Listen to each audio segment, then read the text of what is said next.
Қайырлы күн достар, бүгін сіздерге ерекше дәмді запеканка рецептімен бөлісемін.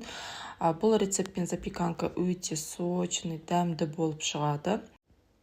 Алдымен қажетті заттарды дайындап аламыз.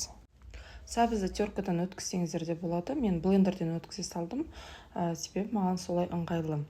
Осындай консистенция болып шықты. Капустаның 4-тен 1 бөлігін осылай майдалап, жақсылап турап шығамыз. Енді барлық заттарды біріктіреміз. Капустаның үстіне сәбізді қосып, жақсылап араластырамыз.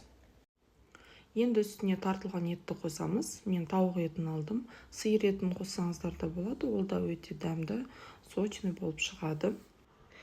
Толтырма 2 шай қасық тұз салдым. Қара бұрыш, паприка және 2 ас қасық панировочный сухари салдым.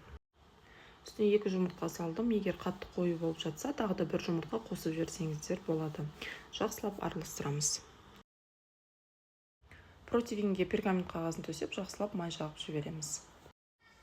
Енді жасаған массамызды осылай видеодағыдай көрсетілгендей жақсылап әдемілеп салып шығамыз. 200 градуста қызып тұрған пеште шамамен жарты сағат уақытта пісіріп аламыз. Пештен алып шықтық, иісі деген енді өте керемет болып тұр. Үстіне сыр салып, тағы да 5 минутқа пешке қойып аламыз.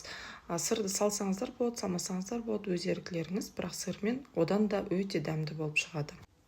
Достар, қараңыздаршы қандай керемет болып шықты. Міндетті түрде осы рецептпен жасап көріңіздер. Шынымен де өте дәмді, сочный болып шығады, әрі тойымды.